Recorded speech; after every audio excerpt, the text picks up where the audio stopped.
자, 오늘은 우리가 이제 시조를 볼 건데요. 시조라는 건 사실 고려 말기부터 있었던 고전 시가의 갈래 중에 하나예요. 따라서 우리 친구들이 이 파트를 공부할 때는 이 갈래가 가지고 있는 특징을 당연히 알아놔야 된다라는 거예요. 그래서 고전 시가 중에서도 시조라는 갈래고요. 자, 그랬을 때 시조라는 거는 쌤이 금방 말한 것처럼 고려 말기에 처음 만들어져서 조선 시대까지 성행했던 갈래다라고 볼 수 있어요. 자, 근데 그 중에서도 시조에서 우리가 가장 중요하게 알아놔야 할 특징은 뭐냐면 형식이 정해져 있다라는 거예요. 즉, 시조는 형식이 정해져 있는 시, 즉 정형시라는 건데요. 어떤 형식이 정해져 있길래 그렇게 중요한가 한번 우리 하나씩 정리해 볼게요. 자, 일단 시조는 3당, 6구, 45자 내외의 형식을 가지고 있어요. 자, 3장이라는 건 뭐냐면요. 이렇게 하나의 줄을 장이라고 했어요. 자, 이게 바로 우리가 처음 온다라고 해서 처음 초자를 써서 초장이라고 하고요. 가운데 오는 걸 가운데 중자 써서 중장이라고 하고 마지막을 끝종자를 써서 종장이라고 했었어요. 이렇게 세 개의 장으로 이루어져 있다라는 거야. 자, 그다음요. 시조는 사음보의 율격을 가지고 있어요. 사음보는 뭐냐? 이렇게 한 줄을 네 덩어리로 끊어서 읽는다라는 거야. 한 덩어리, 두 덩어리, 세 덩어리, 네 덩어리 이렇게요. 그랬을 때 두 덩어리를 합쳐서 한 구라고 했어요. 또 이 두 덩어리를 합쳐서 한 구라고 했었어요. 따라서 한 줄에는 두 개의 구가 있죠. 근데 이게 곱하기 하니까 6구가 있는 거죠. 그게 바로 6구예요. 그리고 45는 글자 수예요. 글자 수. 아, 이런 규칙이 다 정해져 있었다. 두 번째는요. 그 중에서도 마지막 줄 종장이죠. 종장의 첫 번째 덩어리, 음보라고 하죠. 첫 번째 덩어리는 삼음절, 즉 세 글자다라는 거야. 어딜까요? 여기죠. 어론님, 이 부분이 바로 세 글자네요. 이렇게 지켜줘야 된다라는 거야. 이게 시조의 특징이라는 거예요. 아하, 그럼 우리가 이제는 본격적으로 내용은 어떤지 한번 들어가 볼게요. 자, 동짓달 기나긴 밤을이라는 황진이의 시조인데요. 시조는 따로 제목이 없어요. 그래서 이런 제목은 우리가 나중에 그냥 임의로 붙인 거다라고 보면 돼요. 첫 줄에서 두 꿀을 따서 임의로 붙인 제목이고, 자, 이게 무슨 내용인지 한번 읽어볼 건데요. 동짓달 기나긴 밤이라고 되어 있죠. 동지는 24절기 중에 하나예요. 근데 24절기 중에서도 밤이 가장 긴 날을 우리가 동지라고 했었어요. 그래서 밤이 가장 긴 날, 그 기나긴 밤을 한 허리를 베어냈다라는 건 이 허리는 한 토막을 말하는 거야. 한 토막을 베어내요 이런 말이에요. 베어내요. 자, 무슨 말인가 봤더니 이런 느낌인 거예요. 밤이 이렇게 있다 쳐요. 근데 이 밤이 너무 긴 거야. 그래서 어느 날 내가 시간도 너무 안 가고 지루하다. 그니까 시간이 아깝잖아. 여기 있는 이 한 토막을 이렇게 잘라 가지고 얘를 어디다가 저장하고 싶다라는 거야. 통통 이불이 봄바람 같은 따뜻한 이불인 거야.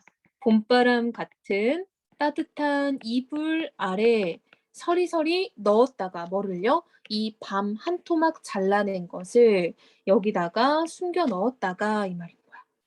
그다가 언제? 어른님 오신 날 밤이라고 되어 있죠. 자, 어른님은 뭔가 봤더니 여러분 얼다라는 고전 시가의 어휘가 사랑하다라는 뜻이었어요. 그래서 어른님은 사랑하는 님이 오신 날 밤이에요. 그럼 화자 입장에서 좋아 안 좋아? 좋죠. 화자 입장에서 너무 좋고 화자가 기다리는 밤일 거 아니에요. 그리고 내가 너무 좋아하는 시간이라면은 시간이 빨리 가요, 늦게 가요? 그쵸. 시간이 엄청 빨리 가죠. 우리 지금 생각해봐. 휴대폰 할 때 시간 졸라 빨리 가는데 수업 시간 시간이 엄청 안 가잖아. 그치? 이 좋아하는 시간은 너무 빨리 가요. 빨리 흘러가니까 굉장히 어떻게 느껴져? 그렇지. 굉장히 짧게 느껴진다라는 거죠. 따라서 하자 입장에서 굉장히 짧은 밤이 되는 거예요. 아, 보니까 동짓달 기나긴 밤은 너무 길다라고 했죠. 왜 그런가 봤더니 화자가 지루하고 심심하다라고 느끼는 거야. 왜요?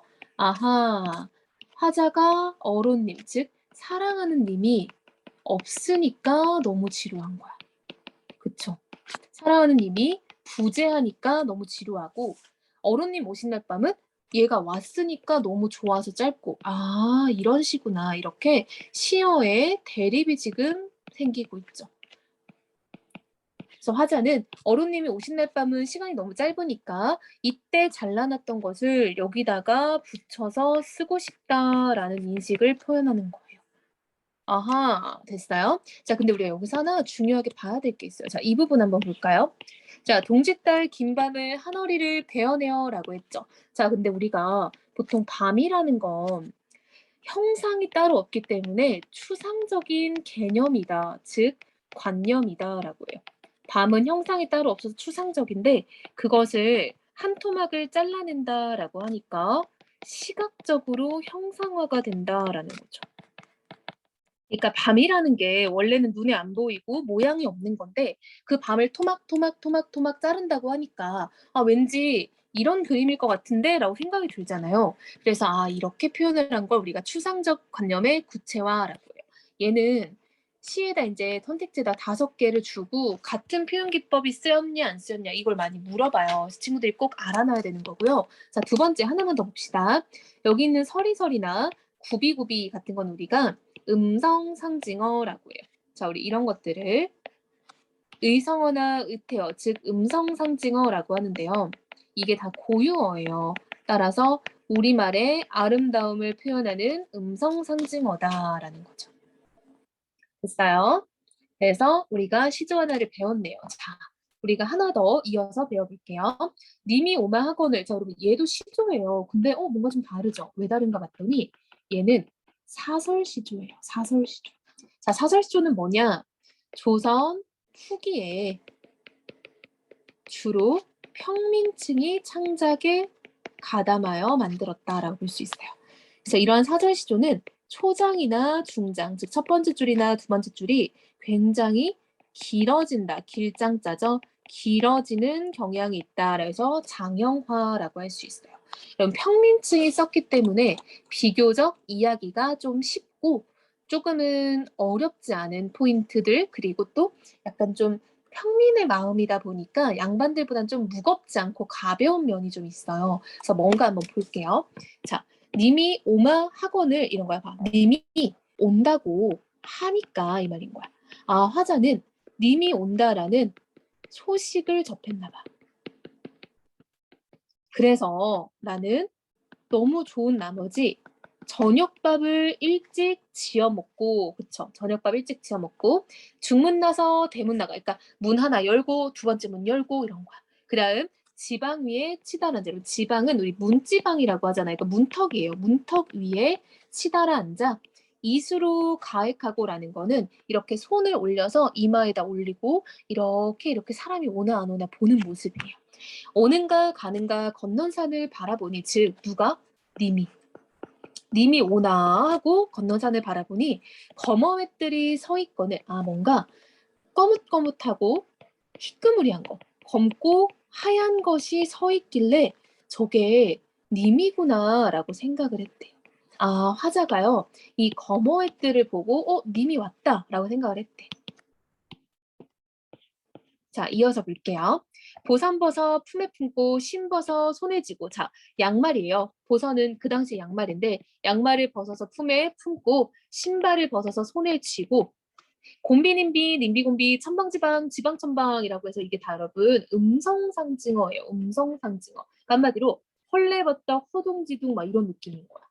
진대 마른데 가리지 않고 즉 진대 마른데라는 거는 약간 질퍽한데 마른데 이런 거야. 한마디로 땅이 좋든 안 좋든 가리지 않고 워렁충창이라는 게 여러분 우당탕탕 이런 음성 상징어예요. 우당탕탕 건너가서 정옛말 하려 하고 정옛말이라는 건 정의 말이라는 거죠. 그러니까 마음이 섞여 있는 말인 거야. 그걸 하려 하고 곁눈을 흘끗 보니까 이렇게 딱 가서 옆을 딱 봤더니 걔가 님이 아니라 뭐였냐면 작년이에요. 작년 7월 사흘날 갈가 벗긴 주추리 3대가 나를 속였다라는 거야. 즉 여러분 보세요. 내가 저 멀리 님인 것 같은데 라고 했던 그 거머잇들이 바로 주출이 3대였던 거예요. 자, 이거를 이렇게 연결해 볼까요? 이게 주출이 3대였던 거야. 뭔가 봤더니 이 주출이 3대가 약간 빗자루 만들 때 쓰는 어떤 식물이에요. 빗자루 만들 때 쓰는 식물. 그걸 내가 작년에 갉아벗겨 놓고 깜빡한 거지. 그래서 멀리서 봤더니 사람처럼 보이는 게 이렇게 멀리서 이렇게 빗는 거야. 그래서 내가 이거를 보고 막 달려온 거죠. 근데 알고 봤더니 내 님이 아니라 주출이 3대였다는 거지. 그리고 되게 중요한 게 있어요. 자, 여기 보세요. 살뜰히도 나를 속였구나라는 거. 살뜰히도. 자, 이게 여러분 잘도라는 뜻이에요. 잘도 날 속였구나라는 거야. 아, 여러분 잘 속였어? 아니죠. 반어법이에요. 반어법. 잘도 날 속였겠다. 반어법. 별표. 이것도 문제 많이 나오겠죠? 모쳐라. 자, 모쳐라가 여러분 마침이에요. 마침 밤이었으니 망정이지. 밤일시 망정이 밤이었으니 망정이지. 행여 하마터면이에요. 하마터면 낮이런들 뭐겠어? 낮, 그쵸? 낮이었으면 남이 웃길 뻔했구나라는 거야. 남을 웃길 뻔했구나 이 말입니다. 그럼 보세요. 자, 여러분 이게 진짜 마지막에 엄청 중요해요. 화자는 님을 기다렸어요? 안 기다렸어요? 엄청 기다렸죠. 자, 화자는 님을 엄청 그리워했어요. 님에 대한 그리움, 기다림이라고 할 수 있겠죠. 엄청 기다렸는데 그 님이 아니었던 거야. 그렇다면 화자 입장에선 당연히 실망했겠죠. 좌절했겠죠. 근데 보통 우리 이러면 되게 슬플 거 아니야. 근데 그 슬픔보다 님이 안 와서 오는 그런 실망감이나 슬픔보다 마지막에 아 졸라 쪽팔릴 뻔했네 라는 어떤 멋쩍음을 표현하고 있다라는 거야. 멋쩍음. 하면서 여러분 이게 뭐냐면 바로 이게 평민들의 해악성이다라는 거야. 즉 엄청 감정을 무겁게 가져가지 않고 툭툭 털고 일어나는 그런 마음을 가졌다라는 거야. 다른 말로 우리가 낙천적이다라고 할 수 있겠죠. 이게 바로 낙천성인 거예요. 이게 바로 평민 문학에 드러나는 낙천적인 모습 그리고 해악적인 모습이다라는 거야. 그러니까 너무 슬프다라는 그 감정에 함몰되지 않고 그거를 좀 더 가볍게 툭툭 털어낼 수 있는 게 바로 평민 문학의 특징이었다라는 거예요. 굉장하죠. 사실 아쉬운 게 훨씬 클 텐데, 그렇지? 자, 여러분 넘어서 학습 활동에 있는 시조도 같이 한번 볼게요. 자, 이번에는 3장 6구 45자 지켜진 것 같네. 얘는 평시조예요. 다시 평시조. 자, 봅시다. 10년을 경영, 즉 계획하여 라는 말이에요. 10년을 계획하여 초가집 3칸을 지었대요. 초가집 3칸을 지어내니 한 칸에는 내가 살고, 자, 여러분 이렇게 초가집을 3칸을 지어서 한 칸은 내가 살고, 한 칸은 달이 살고, 한 칸은 청풍이 살았대. 바람이죠. 강산은 들일 데가 없어. 자, 산과 강은 집에 들일 수가 없으니 불러놓고 마치 병풍처럼 보겠다라는 거. 병풍처럼. 아, 이런 봐봐. 원래 이러한 자연물들이죠. 여러분. 다 공통점 자연이잖아. 이러한 자연들은 집에 사는 존재가 아니잖아요. 그쵸? 근데 집에 사는 것처럼 표현했으니까 당연히 의인법이죠. 의인법. 그리고 화자는 이 사람들과 함께 살고 싶어. 즉 달과 바람과 함께 살고 싶어. 왜? 너무 좋으니까. 자연 친화죠. 즉 인간과 자연이 하나가 된 경지, 우리 무라일체라고 하죠. 아, 이런 경지를 지금 느끼고 있네요. 근데 강과 산은 들일 수가 없으니까 내가 이렇게 병풍처럼 놓고 보겠다라는 거죠. 그래서 이거는 자연을 굉장히 전원해서 즐기고 있다. 전원적. 그리고 자연에서 오는 즐거움, 풍류가 매우 높다라고 할 수 있겠죠. 그래서 이런 양반의 평시조를 우리가 한 편 더 봤어요.